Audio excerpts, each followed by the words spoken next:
예수님을 통해서 거듭난 사람들에게는 9절에 본대로 너희는 택하신 족속이요 왕 같은 제사장들이요 거룩한 나라요 그의 소유된 백성이니, 하나님께서 우리에게 특권을 주신 거예요.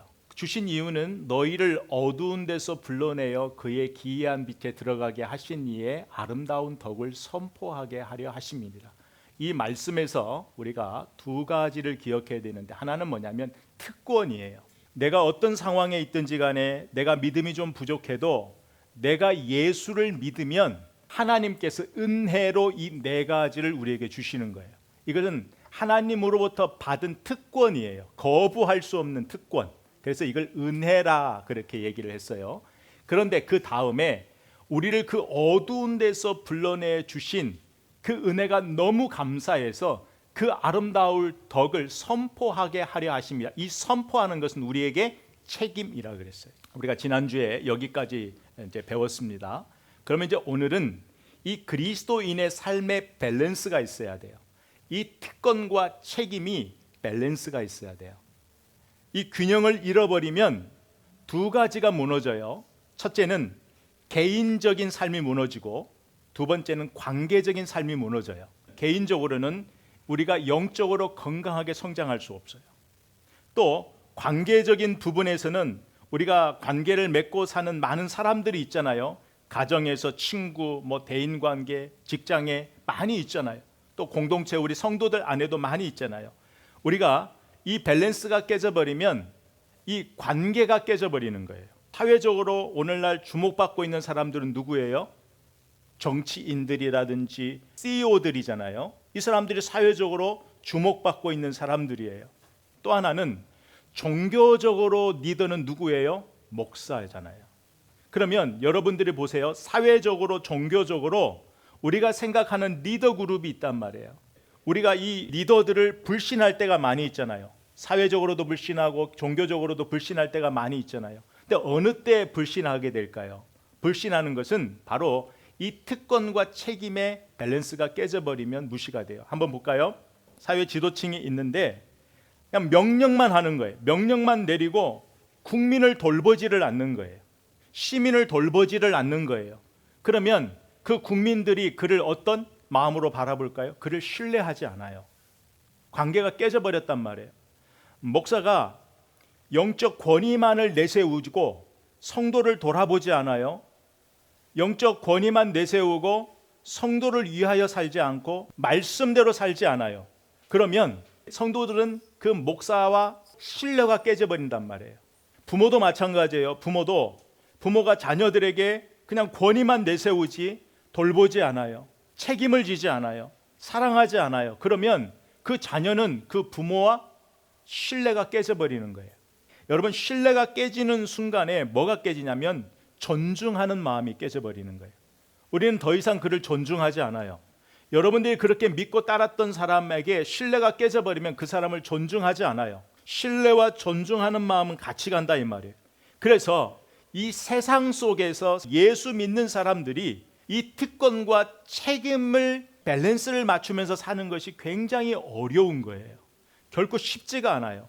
여러분, 이스라엘 백성이 우리는 하나님께 선택받았다, 이것만을 자랑하고 하나님의 부르심을 받은 백성으로서의 삶을 살아내지 않으면, 오늘날 세상 사람들이 그리스도인들을 바라보면서 말씀은 많이 알고 말씀은 많이 전하면서도 불구하고 그 말씀대로 살지 않는 이 책임이 없는 이 삶이 우리 안에서 보여지지 않으면 그들은 우리를 신뢰하지 않아요. 우리를 존중해 주지 않아요. 이게 오늘날 우리 자신이, 또 우리 교회가 안고 있는 문제단 말이에요. 그렇다면 이 세상의 이 불신의 그 아우성들을 우리의 문제로 가지고 들어왔을 때 이런 문제를 어떻게 회복할 수 있을까? 그것은 하나님이 저와 여러분을 부르신 목적을 알고 하나님이 저와 여러분을 부르신 그 자리가 있어요. 부모의 자리가 있어요. 자녀의 자리가 있어요. 교회에서 직분의 자리가 있어요. 사회에 가면 그 위치에 자리가 있단 말이에요. 하나님이 불러주시는 그 자리에서 어떤 삶? 선한 삶을 살아내는 거예요. 선한 삶을 살아낼 때에 그것이 회복되어지는데, 그 선한 삶이 두 가지 영역 속에서 이루어져야 돼요. 하나는 개인적인 영역 속에서 선한 삶이 이루어져야 되고, 또 하나는 관계적인 측면에서 선한 삶이 이루어져야 돼요. 그래서 오늘은 이 두 가지를 우리가 배우게 될 거예요. 그래서 먼저 우리가 하나님과 나와의 관계에서는 우리가 어떤 선한 변화가 일어나야 되냐면 육체의 정욕을 제어하는 삶을 추구해야 됩니다. 자, 오늘 말씀 11절에 보면 사랑하는 자들아 거류민과 나그네 같은 너희를 권하노니 영혼을 거슬려 싸우는 육체의 정욕을 제어하라는 거예요. 자, 그러면 오늘 말씀에도 사랑하는 자들아 라고 시작을 해요. 앞에서 이야기하고 있는 예수 그리스도를 통하여서 그 특권을 누리고 사는 사람들, 예수 그리스도를 통하여서 그 특권이 주어진 사람들을 이야기하는 거예요. 그러니까 예수를 믿는 사람들은 예수 믿기 전, 비포와 애프터가 정확하게 구분이 되는 삶을 살아야 됩니다라는 말씀이에요. 그런데 실제적으로 우리 모습을 보면 예수를 믿기 전과 예수 믿고 난 후의 삶이 그렇게 구분이 확실하게 되지 않을 때가 많아요. 근데 이것이 정상이라는 거예요. 여러분, 갓난아이가 태어났는데 갓난아이가 태어나자마자 걸을 수 있어요? 뛸 수 있어요? 없어요. 갓난아이는 신령한 젖을 먹어야 성장한다 그랬어요. 여러분, 성장하지 못하는 이유는 우리가 말씀을 먹지 않는 것이 문제란 말이에요. 지금 내 수준이 갓난아이 수준인 건 창피한 것이 아니에요. 여기서부터 시작하는 거예요. 그러나 여기서부터 문제는 내가 신령한 젖 말씀을 먹지 않고 성장하지 않는 것이 문제라고 그랬어요. 여러분, 아브라함을 볼까요? 아브라함이 그 우상이 있는 곳에 그 아브라함을 하나님이 찾아가셨어요. 그렇죠? 하나님이 찾아가셔서 그곳에서부터 아브라함을 불러내 주셨어요. 구원해 주셨단 말이에요. 그런데 그 아브라함이 하나님의 부르심을 받고 그 믿음의 여정, 그 구원의 서정이라 그러는데 그 구원의 서정을 걸어가는 것은 하루아침에 된 것이 아니란 말이에요. 아브라함이 갈 바를 알지 못하고 하나님 말씀하자 하나님의 말씀을 쫓아갔어요. 하나님을 믿는 믿음으로 모든 것을 다 할 수 있는 것처럼 갔어요. 그러나 그의 삶에 기근이 왔을 때는 어디로 돌아가 버렸어요? 육체는 여기에 있는데 그의 마음은 옛 생활로 돌아가 버린 거예요. 하나님이 부르시기 전 나의 옛날의 사고방식, 옛날의 삶의 방식을 따라가 버린 거예요. 그러니까 하나님의 말씀이 있고 약속의 말씀이 있음에도 불구하고 약속의 말씀보다는 세상이 무서운 거예요. 그래서 거짓말을 하게 되고 그것을 되풀이하게 되고 자기의 생각을 따라가는 거예요. 하나님의 생각이 옳습니다 라고 인정하지만 결국 그 현장에 가서는 내 생각대로 판단하고 행동하는 것, 이것이 아브라함에게 있었단 말이에요. 그런데 그때마다 누가, 하나님이 아브라함의 그 상황 속에 개입하셔서 무엇을 하셨어요? 하나님이 누구신지를 보여주신 거예요. 하나님이 누구신지를 보여주시면서 아브라함은 거기서 뭘 보게 됐어요? 아, 내 삶은 내가 책임지는 것이 아니라 나를 불러주신 하나님이 내 인생을 책임지신다라는 것을 계속해서 배운 거예요. 그래서 아브라함이 마침내 자기가 사랑하는 독자 이삭을 바치는 수준에까지 간 거예요. 근데 우리는 이 수준을 너무 건너뛰려고 하지 말라 그랬어요. 이삭을 하나님께 바칠 그때를 생각하면 적어도 몇십 년을 이 길을 걸어간 거예요. 이 믿음의 여정을 걸어간 거란 말이에요. 이 시간이 필요로 했단 말이에요. 아브라함이 그 하나님이 원하는 믿음의 수준에 가기까지 그 시간, 넘어지고 쓰러지는 그 시간이 필요했던 것처럼. 여러분, 바울 봐요. 바울이 예수를 믿기 전에는 예수 믿는 사람을 핍박하는 데 열심을 품은 사람이에요. 그 바울을 누가 찾아가셨어요? 예수님이 찾아가 만나 주셨어요. 부활하신 예수님이 바울을 만나 주셨어요. 그 바울이 갈라디아서 1장을 보면 혈육에게 가서 의논하지 않고 예루살렘으로도 가지 않고 어디로 갔어요? 아라비아로 간 거예요. 예수 부활하신 예수님을 만나고 바울이 어디로 갔냐면 그 자기만의 광야의 시간으로 가버린 거예요. 하나님은 우리에게 이 시간을 요구하시는 거예요. 여러분, 그 긴 시간, 그 광야의 시간을 그 안에서 그 내가 부활하신 만난 그 예수 그리스도를 묵상하고 내가 이제까지 알았던 그 모든 지식을 새롭게 했던 그 바울조차도 로마서에서 어떻게 고백해요? 그의 심정을, 그 믿는 자의 현실을 이렇게 얘기하잖아요.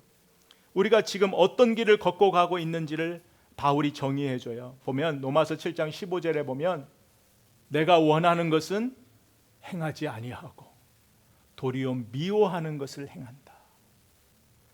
내가 원하는 바 선은 행하지 아니하고 도리어 원하지 아니하는 악을 행한다. 그러니까 악과 선이 내 안에 함께 있는 그 자신을 바라보면서 바울이 지금 고백하는 말씀이에요. 내 지체 속에 다른 한 법이 내 마음의 법과 싸우고 있다. 그러면서 마지막에 뭐라고 해요? 오호라, 나는 공고한 사람이다. 누가 이 사망의 몸에서 누가 나를 건져내랴. 여러분, 그 바울처럼 하나님에 대한 지식이 있었던 사람이 예수 그리스도를 만나서 그 모든 것들을 정리했던, 자기만의 그 광야의 시간을 지났던 바울조차도 이 고백을 하는 거예요. 여러분, 우리는 어떠해요? 우리는 아침에 세상을 다 얻은 것처럼 믿음으로 시작했다가도 얼마 못 가 말씀보다는 내 눈에 보이는 현실, 내 눈에 보이는 그 세상의 힘, 아침에 그 간절한 기도를 통해서 모든 것을 할 수 있는 것처럼 시작했는데 그 간절했던 그 아침의 기도가 내 하루의 삶에 도움이 안 될 때가 얼마나 많아요. 그럴 때마다 우리는 내 자신의 공고한 이 비참한 현실을 보게 되는 거예요. 내 믿음이 이것밖에 되지 않는가로 괴로움을 느끼는 거예요. 우리는 죽는 날까지 이 싸움을 해야 돼요. 우리가 예수를 믿지만 내 안에 선과 악의 이 싸움을 계속해서 해야 되는 거예요. 근데 이 싸움의 목적이 있어요. 이 싸움의 목적은 분명히 승리예요. 승리. 그런데 이 승리는 하루아침에 주어지는 것이 아니에요. 아브라함이 믿음의 여정을 걸어갔던 것처럼, 바울이 그 시간을 보냈던 것처럼, 홀로 있는 그 시간을 보낸 것처럼 이 싸움의 목적은 분명히 승리예요. 우리는 승리할 거예요. 그럼에도 불구하고 우리가 그 길을 걸어가면서 쓰러지고 넘어지는 그 연약함을 매 순간마다 볼 거예요. 내가 이거밖에 되지 않나? 여러분, 만불의 신앙의 양심을 지켰는데 1불의 신앙의 양심이 무너지는 것이 우리란 말이에요. 이 현실을 끊임없이 경험하면서 나는 진짜 비참한 사람이구나. 진짜 내가 예수 믿는 사람 맞아? 이 고민을 하는 것이 정상이라는 거예요. 그러면서 우리 안에 내 안에는 진짜 선한 것이 없구나. 진짜 오직 하나님만이 선하시구나. 내 비참한 현실 속에서 나를 구원해 주실 분은 오직 주님밖에 없음을 알고 이 비참한 그곳에서, 무너진 그곳에서, 넘어진 그곳에서 주의 이름을 부르는 그 사람, 이 사람이 진짜 믿음의 사람이에요. 여러분, 이 탄식이, 이 비참한 우리의 탄식이 결국 우리의 믿음을 성장시키는 거예요. 약한 나를 강하게 하는 거예요. 이 비참한 현실에서 나를 구원해 주실 분은 오직 예수밖에 없음을 다시 한번 바라보며 확인하는 것이, 그게 믿음이에요.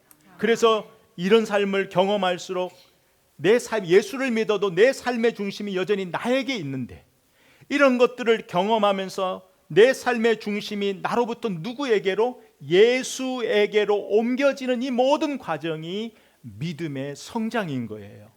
하나님이 이것을 우리에게 요구하시는 거예요. 그래서 여러분이 쓰러지고 넘어져도 괜찮아요. 우리에게는 쓰러지고 넘어져도 우리를 일으켜 세워주시는 주님이 계시는 거예요. 여러분, 바울만이 이 갈등을 한 게 아니에요. 예수를 믿는 모든 우리 신앙의 선배들은 다 이 길을 걸어갔고, 지금도 우리는 이 길을 걸어가고 있는 과정 속에 있다는 걸 기억하면서, 그러면 이 과정 속에서 우리가 무엇을 하냐면, 아까 말씀이에요. 육체의 정욕과 싸워내는 거예요. 이 작업을 계속 하는 거예요. 예수를 믿어도 한순간에 사라지지, 죽을 때까지 이 싸움을 하는데, 이제 한번 보자고요. 그러면 우리가 이제 구체적으로 어떤 것들과 싸워내야 되는지를 보면, 갈라디아서 5장 19절에 보면 이 육체의 일은 분명하니 음행, 더러운 것, 호색, 우상 숭배, 주술, 원수 맺는 것, 분쟁, 시기, 분냄, 당짓는 것, 분열함, 이단, 투기, 술 취함, 방탕함, 그와 같은 것들이라. 이런 것들이 우리 안에 일어나는 거예요. 여러분, 이런 것들 안에 다 우리가 이 안에 지금 속해 있어요.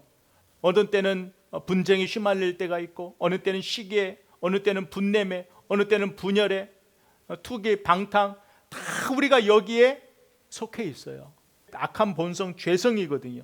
예수 믿기 전에 우리가 살고자 했던 삶의 방식이란 말이에요. 그냥 이것들은 내 삶의 감정에서 그냥 충동적으로 일어나는 일들이란 말이에요.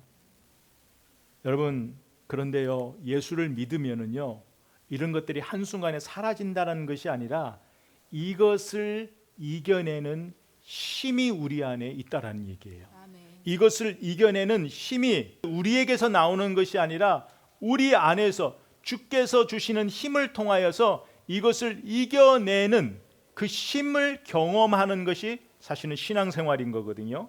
자, 그렇다면 우리가 이거 전체적인 것만 한번 보자고요. 이것은 하나님과 나와의 사이를 멀어지게 하는 거예요, 가깝게 하는 거예요? 멀어지게 하는 거예요. 나를 예수께로 나아가지 못하게 하는 걸림돌이 되게 하는 거예요. 나의 발목을 붙잡고 있는 거예요. 우리가 지난 시간에 예수께 나아가라고 그랬잖아요. 예수께 나아가야 되는데, 우리의 삶의 모든 것이 예수께 나아가야 되는데, 우리가 예수께 나아가는 데 있어서 이게 걸림돌이 되고 발목을 붙잡는 것들이 바로 육체의 일이라는 거예요. 이것을 제어하라는 거예요. 멀리하라는 거예요. 이것들과 거리를 두고 살라라고 말씀하는 거예요. 그러면서 바울이 바로 이어서 어떤 얘기를 하냐면 5장 22절에 우리가 잘 알고 있는 성령의 열매를 이야기하잖아요. 사랑과 희락과 화평과 오래 참음과 자비와 양성과 충성과 온유와 절제니. 한번 이 둘을 한번 비교해 보자고요. 여러분, 성령의 열매는 하루아침에 맺어지는 거예요? 아니에요. 하루아침에 맺어지는 것이 아니에요. 이 열매는 성장의 시간을 필요로 해요. 자라는 시간을 필요로 한다고요. 그런데 19절에 나와 있는 그 육체의 일들은 성령의 열매처럼 말씀으로 내 자신을 쳐낼 그런 시간을 필요로 하지 않아요. 나를 제어하는 그 시간을 필요로 하지 않아요. 육체의 일은 충동적이에요. 그냥 내 감정에 이끌려서 하는 것들이에요. 근데 성령의 열매는 내 육체적인, 내 예수 믿기 전에 내 삶의 방식에 제동을 걸지 않으면 맺을 수 없는 열매들이라는 거예요. 여러분, 육체의 일은요, 다 눈에 보이는 거예요. 성령의 열매도 결국은 보이는 거예요. 그러나 이 보이는 것들이 어디에서부터 시작된다고요? 보이지 않는 곳에서부터 시작해요. 그 보이지 않는 우리의 마음에서 시작되는데, 그 우리의 마음에서 어떤 싸움? 아까 그 육체의 이 일과 싸워 이겨내는, 육체의 일과 싸워 이겨내는 경험을 통해서 사실은 이 성령의 열매가 맺어지는 거란 말이에요. 이것과 싸워 이겨내는 그 시간을 필요로 해요. 성령의 열매는. 여러분, 내 마음의 전쟁은 내가 이길 수 없어요. 죄도 내가 끊을 수 없어요. 성경은 이렇게 얘기를 해요. 내 마음의 전쟁에서 이기는, 내 마음의 전쟁에서 육체의 일을 이겨낼 수 있는 건 단 하나밖에 없어요. 갈라디아서 5장 16절에 보면 내가 이르노니 너희는 성령을 따라 행하라. 그리하면 육체의 욕심을 이루지 아니하리라. 여기서 성령을 따라 행하라는 것은 그 성령을 따라 가라는 거예요. 성령을 따라 그 길을 걸어라 라는 이야기예요. 여러분, 이 행하라는 것은요, 항상 하나님께서 이스라엘 백성, 자기 백성에게 하신 말씀이에요. 여러분, 구약에 보면 레위기 18장 4절에 보면 너희는 내 법도를 따르며 내 규례를 지켜 그대로 행하라 그랬어요. 이스라엘 백성들, 하나님의 백성들은 하나님의 법도와 규례를 따라 그 길을 걸어가는 거예요. 이게 행하는 거거든요. 성령을 따라 행하라는 것은 성령의 인도하심을 따라가라는 거예요. 예수님도 뭐라고 그랬어요? 나를 따르라 그랬죠. 예수님은 우리의 길이란 말이에요. 그래서 우리가 예수님을 따라간다라는 것은 그 말씀을 따라가는 거예요. 말씀대로 성령을 따라가지 않으면 우리는 그 육체의 욕심을 이겨낼 수 없다라는 거예요. 그래서 우리가 아까 말씀드린 대로 성령을 거스리는 것, 내 영혼의 싸움을 걸어오는 생각과 의지와 감정들이 있어요. 여러분, 생각의 속도를 우리가 따라갈 수가 없어요. 육체의 일은요, 생각의 속도예요. 엄청 빠른 거예요. 충동이에요. 감정적이에요. 그래서 우리가 우리 힘으로 저지할 수가 없어요. 우리 힘으로 감당해낼 수 있는 것이 아니에요. 오직 성령의 도우심을 통하여 이겨낼 수 있는 거예요. 그렇다면 우리가 이제 계속적으로 이 삶을 이제 살잖아요. 내 안에서 개인적으로 그 육체에 일어나는 그 일들과 성령의 도우심을 통하여 싸워 이겨내는 그 힘이 키워지잖아요. 그 힘이 키워지면 이 힘이 어디에서 드러나냐면 관계 속에서 드러나요. 그래서 어떤 모습으로 드러나냐면 오늘 말씀해 보면 선한 행실, 선한 삶의 태도로 이제 드러난다 그렇게 말씀하고 있어요. 그래서 여러분들이 어떤 이웃과의 어떤 상대방의 갈등과 여러 가지가 불편해지면은 항상 뭐예요? 내 영적인 문제에서부터 그 문제를 봐야 돼요. 이게 믿음으로 성장하는 단계예요. 내 안에서 영적인 싸움이에요. 모든 것이 하나님께서는 잘잘못을 따지지 않아요. 공의 하나님은 이미 알고 계세요. 누가 잘하고 누가 잘못하고 이걸 하나님이 따지는 것이 아니라 이건 하나님의 몫이고 하나님은 어떤 상황 속에서도 내가 어떻게 반응하느냐는 거예요. 내 안에서 일어나는 이 싸움에서 지지 말라는 거예요. 이것을 우리에게 가르쳐 주는데 이것이 이제 어떻게 외부로 나타나냐면 나와 이웃과의 관계에서 선한 삶, 선한 행실로 나타나요. 그게 이제 12절 말씀이에요. 너희가 이방인 중에서 행실을 선하게 가져 너희를 악행한다고 비방하는 자들로 하여금 너희 선한 일을 보고 권고하시는 날에 하나님께 영광을 돌리게 하려 함이라. 아멘. 자, 이 말씀을 우리 한번 보자고요. 여러분, 이 말씀 속에서 이제는 내 삶을 하나님이 주신 특권이 있다 그랬죠? 아까 하나님이 주신 특권이 뭐예요? 택하신 자라는 거예요. 내가 예수를 믿으면 하나님이 여러분을 택했다라는 거예요. 여러분의 의지가 아니에요. 하나님이 택했어요. 하나님의 자녀 삼아 주었어요. 하나님 백성 삼아 주셨어요. 하나님이 여러분을 거룩한 제사장 삼아 주셔 하나님께 예배할 수 있는 예배자로 만들어 주셨다라는 거예요. 이 특권을 주셨단 말이에요. 여러분이 기도하면 하나님이 들으신단 말이에요. 이게 특권이단 말이에요. 그러면 이 특권을 통해서 우리가 하나님께 영광 돌려야 될 책임, 이것이 이제 우리에게 주어진 사명이에요. 우리가 앞에서 봤던 이 우리에게 준 특권과 이 책임의 밸런스를 어떻게 맞춰가느냐, 이제 이 부분이 이제 이웃과의 관계에서 어떻게 살아야 되는지를 이야기하고 있어요. 그렇다면 아까 12절에서 너희가 이방인 중에서 행실을 선하게 가져 너희를 악행한다고 비방하는 자들로 하여금 너희 선한 일을 어떻게 해요?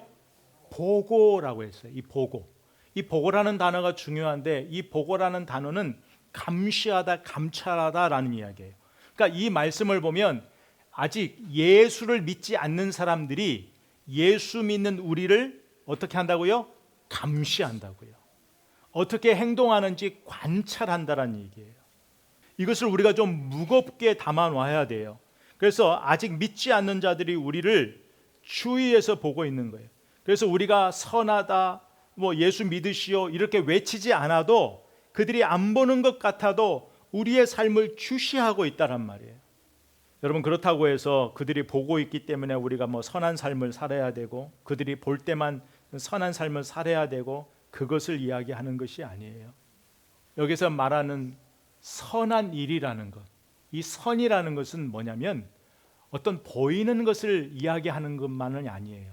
속을 이야기하는 거예요. 속사람.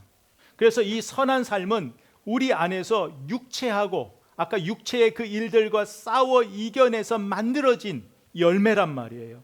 그래서 이제는 왜 우리가 선한 일을 할 수 있냐면 내 안에 감정이 있어요. 내 순간적인 그 육체적인 감정이 확 일어난단 말이에요. 충동이 들어도 이제는 그것이 내 감정에 맡기는 삶이 아니란 말이에요. 이제는 순간적인 감정이 훅 일어나도 그 순간 나를 성령께서 제어해 주시고 성령께서 제어해 주실도록 그 시간을 기다리는 거예요. 내가 행동하기 전에 내 힘으로는 안 된단 말이에요. 내 힘으로는 이길 수가 없단 말이에요. 내 힘으로는 육체의 일을 이겨낼 수 없으니까 그 시간에 멈추는 거예요. 멈춰서 성령이 개입하셔서 나를 제어할 수 있도록 그것으로부터 나를 멀어져 예수께 나아갈 수 있는 그 시간을 드리는 거예요. 그 시간이 우리에게 필요한 거예요. 그 시간이 우리에게 힘으로 우리에게 능력으로 되어서 이제는 사람 앞에서도 내가 넉넉함, 그 선한 일을 행할 수 있는 사람이 되는 거예요. 여러분, 우리의 삶을 하나님만 보시는 것이 아니라 아직 예수 믿지 않는 사람들도 보고 있어요. 여러분, 당장 우리가 우리의 행실을 보고 예수 안 믿는 사람들이 감동받아 예수를 믿을 때도 있어요. 여러분, 우리가 당장은 아니어도 누군가에게 뭔가 영향을 주고 있다는 내 삶이, 이것을 잊어버리면 안 되는 거예요. 여러분, 그 당시 한번 생각해 보자고요. 그 당시에 예수 믿는 사람들은요, 사회적으로도 인정을 받지 못했어요. 여러분이 한번 여러분이 예수 믿기 전에 예수 믿는 사람들을 어떻게 바라봤어요? 그들의 삶이 이해가 됐어요? 안 된단 말이에요. 교회에 그렇게 가고 이해가 안 돼요. 특별히 그 시대에는요, 그 당시에는 성찬식 하잖아요. 주님의 몸과 피를 기념하잖아요.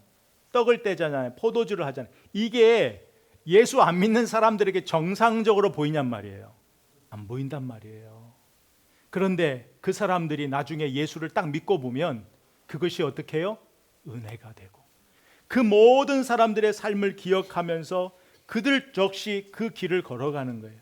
그러니까 우리가 그 사람이 언제 예수를 믿을지는 우리는 몰라요. 그러나 끊임없이 우리의 삶을 통하여 그들에게 선한 영향력을 주는 거예요. 선한 행실로서 그들에게 예수 믿는 것이 무엇인지를 보여주는 거란 말이에요. 예수님 당시에, 그 당시에 얼마나 많은 사람들이 예수님을 무시했어요. 예수님을 천대했단 말이에요. 네가 진짜 유대인의 왕이면 내려와 봐라. 그런데 막상 그 사람들이 예수를 믿었을 때는 자기가 천대 멸시했던 그 예수님을 따라간단 말이에요. 여러분, 바울이 예수 믿기 전에 그 예수님을 믿었던 스데반을 죽이는데 앞장섰잖아요. 근데 예수를 딱 믿어버리니까 자기가 핍박했던 그 길을 걸어가잖아요. 그 순교자의 길을 걸어가 버리잖아요.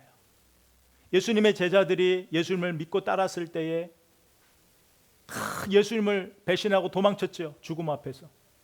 그런데 진짜 부활하신 예수님을 만나고 보니까 예수님이 걸어갔던 그 순교자의 십자가의 길을 예수님의 제자들이 걷게 되는 거예요. 여러분, 당장은 몰라요. 당장은 몰라요. 당장은 내 삶의 하나하나의 행실이 당장은 몰라요. 그러나 훗날 누군가에게 하나님께 영광을 돌리는 길이 된다면, 내 지금 하나하나의 이 삶이 누군가에게는 훗날, 아니 지금 누군가에게는 하나님을 알 수 있는, 예수 믿는 것이 저런 건가? 예수님에 대하여 뭔가 궁금증을 내게 한다면, 내가 걷고 있는 길이 아무리 협잡하고 좁은 길이라 한다 할지라도 그것이 예수의 길을 걷고 있는 거예요. 예수님이 우리에게 원하는 길을 걸어가는 거예요. 그래서 힘들어도 그 길을 걸어가야 되는 거예요. 하나님은 그 일을 먼저 믿은 우리를 통해서 하시겠대요. 그래서 우리를 먼저 어둠에서 우리를 불러내 주신 거래요. 먼저 예수 믿게 한 그 목적이 뭐냐면, 아직도 그 사실, 그 은혜를 모르는 사람들에게 전하라고, 선포하라고, 그 은혜가 무엇인지를 알게 하려고. 여러분, 어떤 분은 자식을 위해서 새벽에 일어나 몇 시간을 기도해요.